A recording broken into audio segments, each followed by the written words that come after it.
PBS will air a frontline report on the war in Afghanistan titled Obama's War. And an LA Times review writes that it offers, quote, a gloomy assessment of the war against the Taliban in Afghanistan and an equally pessimistic view of whether the U.S. can prod, seduce, jawbone, or bribe the Pakistani government into truly confronting al-Qaeda forces in its border region. In the documentary, New Yorker writer Steve Cole, who knows this area and these people fairly well, he wrote a highly praised book on the bin Ladens, for instance. I quote Steve Cole, "This could not be a more complicated war if you think about it. The United States is essentially waging a war against its own ally. The Taliban are a proxy of the government of Pakistan. We are an ally of the government of Pakistan. We are fighting the Taliban." Some other recent headlines. In Sunday's New York Times, Frank Rich wrote, "Let's be clear. Those who demanded that America divert its troops and treasure from Afghanistan to Iraq in 2002 and 2003, when there was no Qaeda presence in Iraq, bear responsibility for the chaos in Afghanistan that ensued. Now they have the nerve to imperiously and tardily demand that America increase its 68,000-strong presence in Afghanistan to clean up their mess, even though, listen to this, the number of Qaeda insurgents there in Afghanistan has dwindled to fewer than 100, according to the President's National Security Advisor, General James Jones." And I'm still reading Rich. But why let the facts get in the way? Just as these hawks insisted that Iraq was the central front in the war on terror when the central front was Afghanistan, so they insist that Afghanistan is the central front now that it has migrated to Pakistan. And when the day comes for them to anoint Pakistan as the central front, it will be proof positive that al-Qaeda has consolidated its hold on Somalia and Yemen. Okay, that was Frank Rich in Sunday's New York Times. Some other recent headlines. New York Times, October 12th. Civilian goals largely unmet in Afghanistan. The Nation magazine, October 13th, today. Obama, if you get Afghanistan wrong, it could derail your presidency. LA Times, October 9th. Obama could face party revolt in Afghanistan. Key Democrats warn that if the president decides to send more troops to Afghanistan, they might oppose it, perhaps even moving to cut off funds for the buildup. And what I found a really powerful article in Tom's Dispatch and Alternet on September 21st and 22nd. This is the headline. There is virtually 0% chance of there ever being a real Afghan army. So, let's talk to someone who has just returned from Afghanistan. My next guest, JODIE Evans, has been involved and committed to activism and peace for decades. She was the co-founder of the International Occupation Watch Center in Iraq and of Code Pink, with, among others, Medea Benjamin. JODIE's Baghdad journals are at the center of the 2003 book, Twilight of Empire. She's co-editor with Benjamin of Stop the Next War Now. She has just returned, as I said, from a citizen's visit to Afghanistan, and will share that experience with you. JODIE, was this your first trip to Afghanistan, and if not, how long had it been since you were there last?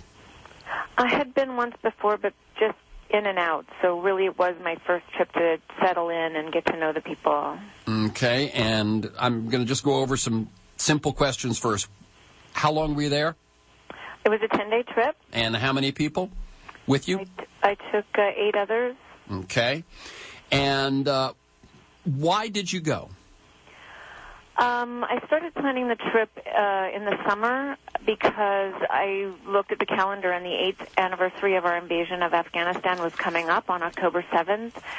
And I wanted to go to Afghanistan before that so I could come back and speak from experience about what those 8 years look like inside of Afghanistan and what we as an anti-war group could be speaking about, having spoken to the women in Afghanistan, because they are constantly used as our excuse for being there. That's right. Okay, so your emphasis of both the group that you went with and the people that you met with were women. Yeah, it was all women in the group except for one amazing man from Peace Action, Paul Kavika Martin. And it was really great to have him along. He asked great questions and brought an interesting balance to the group. Mm-hmm. And as I say, the emphasis among the people that you met with, although not all, were also women? Yes. Okay. And so, give us a sense, first of all, what did you do? With whom did you visit? How did the trip flow for you? Well, let's start with arriving at the Dubai airport and meeting, the first thing that we really had to deal with was everyone's fears, and that was, up to, there were like 40 people who wanted to go on the trip, and it needed to be a safe group, so it had to be under 10 or under, and everyone was going through their form of, fright. I called it the white knuckle moment. And so we talked about those fears. We were going into a war zone. It was dangerous. And we had heard from members of Congress before we took the trip that there were up to 10 Americans that had been kidnapped, being held for ransom for Taliban in jails. And some other Westerners had just been found dead. So we knew we were taking a risk to go. And we dealt with that, and we talked about how do we stay safe. My rule was, it's 1/3 good manners, 1/3 goodwill, and 1/3 good luck. Uh-huh. And so to make sure you have at least 6% covered at all times, and that meant to really respect, the dress code, which is we were all covered, including our toes, which I have to say in Iran I was much more rebellious than in Afghanistan because I think it meant my life. Mm-hmm. We wore our scarves and then the politeness, to really be open to that we are strangers in a strange land and not have the heavy footprint that is already there from the United States. So it was interesting. And the rule from our guide that I'd employed was that we were supposed to be in before dark at where we were staying. I have to say, from about 6 hours after being there, I was constantly having to tell the women to put their scarves on, and we were out until midnight every night. Yep. Then we started from 8 in the morning till midnight, meeting with women's groups that were covering all kinds of issues, educating their girls. When the Taliban was there, no women got to be educated, so schools had to be set up that where you were, 13 but in the second grade, or Mm-hmm. 21 and in the seventh grade, going to these schools, figuring out how they work. The other thing is there's, a majority of Afghanistan is under the age of 17, and huge amounts of the people who support families are under the age of 14. So a kid in the street selling the flowers or shining your shoes or selling some object, he's supporting a whole family, or she is. So someone who put together a school and figured out, I'll pay you for half the day if for half the day you come to school, knowing that if the funding drops, they don't want to totally undermine the capacity for that child to support their family, but they want to give them education so that they can move out of poverty. Meeting with at drug rehabilitation centers and learning how Afghans are brought into the drug world. Mothers use heroin for their babies so they're not so cold or don't feel the hunger so bad. Or employers give it to their workers to make them work harder. And then finding out that the only people who get to come to drug rehab centers are men, that women don't even have access to it. One of the things, kind of watching my Western mind get, it's come up in often. One of the things before I went was knowing that there's 25% of the women in the parliament, but that many of them are sisters, wives, relatives of a warlord, and kind of thumbing my nose down at that. But meeting with a women member of parliament from Kabul, and her saying to me, I'm saying, well, what do you think about this? And she said, let me just say that it matters that 25% of the women of parliament are women. And she says, you can't imagine how that feels. And I said, you're right, I can't imagine how that feels. So it wasn't, what politics did they come in with. It was just that they sat in those chairs and the difference that makes for women to look at that and the possible power. And that's at the same time that she's telling me that nobody takes her seriously, that even the cop on the corner, doesn't really care that she's an MP, but they fawn all over the men, and that the men in the parliament, barely take notice, and that she has to fight for everything she does. So even knowing that, she knows the value of that 25% in parliament. Now, let me ask a quick question. Is that the woman of whom there is video on the Code Pink for Peace website? No, that's another member of Parliament.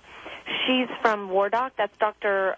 Wardak from the Wardak province. She's not from Kabul. That woman is fascinating. She comes from one of the places where the Taliban is at its height right now. And she's a gynecologist and did not want to run. She hates politics.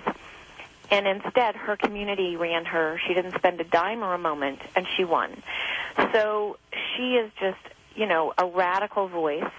The military just killed a son that she delivered, right behind her house, and his father. They bombed the house, and she went to them crying. Like, why did you kill them? They're the nicest people you would ever want to know. And they said, well, the son was talking to the Taliban. And she screams, talking to the Taliban? Taliban are Afghan. I talk to them every day. I go to their weddings and their funerals. What are you talking about? They are us. And, one of the things we learned about the Taliban is that maybe 5% of the Taliban is ideologically the Taliban, the conservative fundamentalist Islam that comes out of Pakistan. Another, say, 35% are people who join because they want revenge to the U.S., because their family member, friend, village, whatever, got bombed. And then the rest are just people who need a job. And the Taliban pays double what the military or the police pay in Afghanistan, and so which has a 50% desertion rate. So many people just desert the army and go join the Taliban. And it also has justice, which everyone longs for.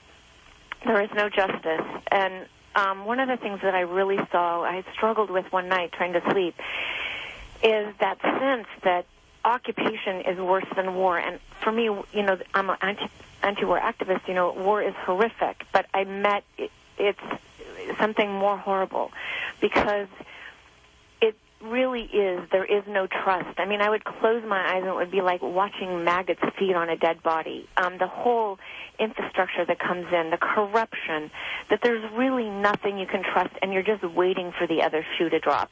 And that other shoe to drop is coming, that now there are more provinces than ever under Taliban rule. The reason that is, you ask people there, and they say because they bring justice and security. When you say the Taliban brings justice, what do you mean? They can make a decision. Like if somebody comes and they've stolen my land, or they've stolen my whatever, or they've, the Taliban will rule on it. Like, like a rabbi.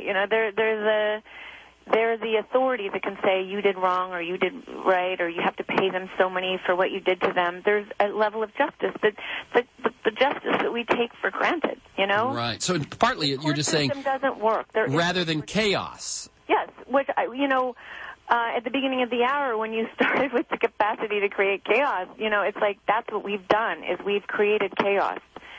And therefore, we get to be the boss, but we don't take responsibility for the power that we have in that country.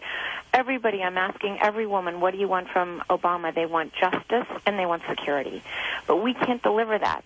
Not only that, we do the opposite. We've empowered a corrupt administration. We've empowered warlords to be their governors. I mean, they look at us, women just can't believe that we're not doing it on purpose. I mean, I say we're just dumb, but they say, no, you've got to be doing this on purpose, because nobody's that dumb. And the it that we're doing on purpose is totally destroying their country. And citing and empowering all the wrong people? Yes. Expand on that. They can't believe. I mean, the people in the Karzai government, not a single one of them, and I met all of them, know how to do their job. They're just warlords or relatives or, somebody that he needed to get the votes. There's no one there. They just want someone in a job that actually knows how to do it. They are at the mercy of just mayhem. And then before Karzai became president, we allowed all these warlords to be appointed governors of all the provinces. So there is no unified government. I mean, Karzai is a government inside of Kabul, but he doesn't really run anything. Right. All he does is take the money, steal it, or like his friends steal it. That's it. That's all that happens. There's no sewer system. There's no army. There's nobody responsible. So then people look like, well, you know, the U.S. has all the power. They have all the money. They're telling Karzai what to do. But the U.S. isn't doing anything either because they're pretending like it's a democracy, which people laugh at. Like, you know, matter of fact, they're so angry at us. Like, how could you, with a new democracy, allow it to be stolen? How could you do that? I mean, they look at America like just, you're damned. I mean, we are damned for everything we have done. It is disgusting. And let me see if I get that right. In other words, what you're saying is we went in, we overthrew things, we said, now here's democracy, and then we empowered warlords, dysfunction, corruption, and so this, what was probably a hope at one point of... It was a hope, yes. You know, some woman described to me that, you know, 6 years ago, 6.5 years ago, if you looked into the faces and you mentioned the U.S., what you would see is a glow of hope. And now you just see hatred. And the Taliban is more popular in Afghanistan than the U.S. right now. And what is their experience of the Taliban? Now, you have said, for anyone who didn't hear that part, that the Taliban, at the very least, provides structure. You use the term justice, but it's sort of structure where there's some rules and you kind of know where you stand rather than just chaos and mayhem. What else does the Taliban mean to a woman in Kabul and then a woman outside of Kabul? I think to a woman in Kabul, it means hell again, being sent back to hell, you know, put in their rooms, you know, sent back to their rooms, basically, is how they experienced it, you know, living in a room.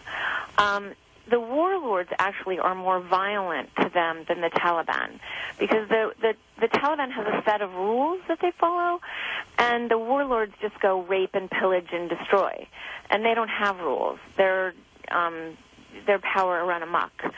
So in the villages, they'd rather have the Taliban back because at least they can stay in their room and feel safe. Mm-hmm. So in other words, what I hear is that in the hierarchy of needs that a woman feels, and I would say that a family feels, that structure and security is very, very high, and jobs probably second, and everything else after that. Right.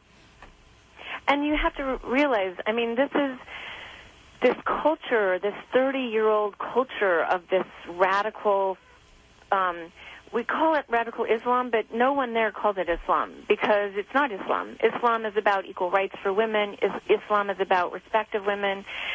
So they call it a tradition that's been brought in by this empowerment of the Taliban through Pakistan, this taking of all their young men into these madrasas and teaching them this kind of crazy thought, plus wedded to tradition of Pakistan.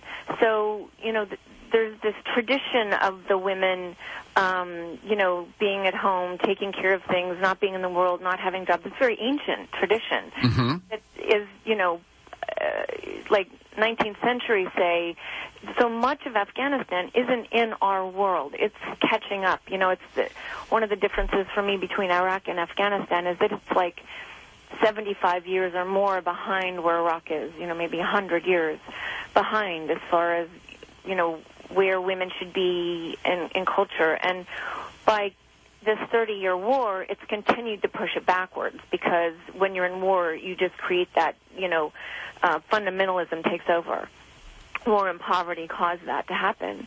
And so it's just entrenched. What I hear in your voice is, you know, almost that you have too much to feel, too much to say. Do you know what I mean? What is it? I mean, I have to say, when I was there, I went to the end. And I'm an optimist. I went to the place where I could not think of a possibility to make me, it was dark for a night. And I came out the other side. But this, you know, the complexity of this place and how different it is, like how my poor Western mind was stretched.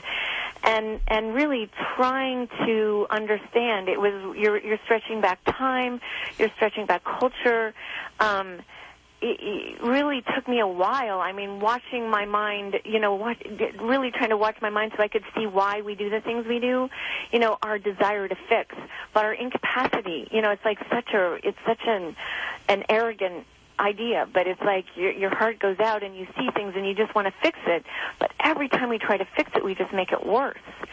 And, I thought a lot about empire and how we are that and how we were exercising it and, how we celebrate Gandhi for ending empire in India, but we're here doing it and everybody in America wants us to stay and keep doing it. And much as you want to... Wait a minute. Not everyone in America wants us to stay and keep doing it. You're right. It's over 60%, but those in power are, pushing hard to stay. Right. The necessary war, the good war, the just war, the blah, blah. Right. But, I came to the other side and I realized, we cannot create a sustainable Afghanistan. We cannot do that. We are incapable. We cannot. We can't, we can't maintain, we can't stay there and keep holding it. Our continued presence will continue to turn Afghans against us, and we can't afford it. I mean, yeah. So what do you say? Heart went out to your heart is breaking constantly. I realized that, we have to leave. I mean, we have to just say, Obama can say, great, Al-Qaeda's down to 100 people. We've won. We've won. Let's get out of here. Yeah.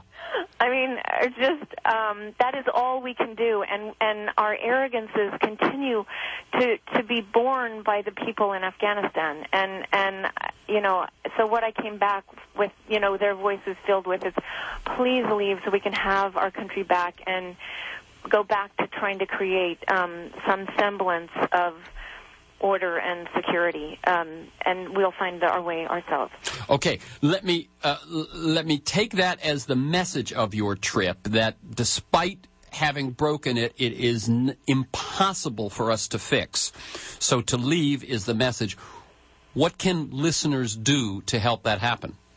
Well, right now, the White House is, definitely trying to make a decision about these extra troops. Right now, it's to call, speak to your members of Congress, write the White House every day, write a letter to the editor. I mean, this subject is in the media every day, that it is so wrong to send more troops and every way, and we need to get an exit strategy now. There is no strategy for anything. There's not even a strategy for why we're there.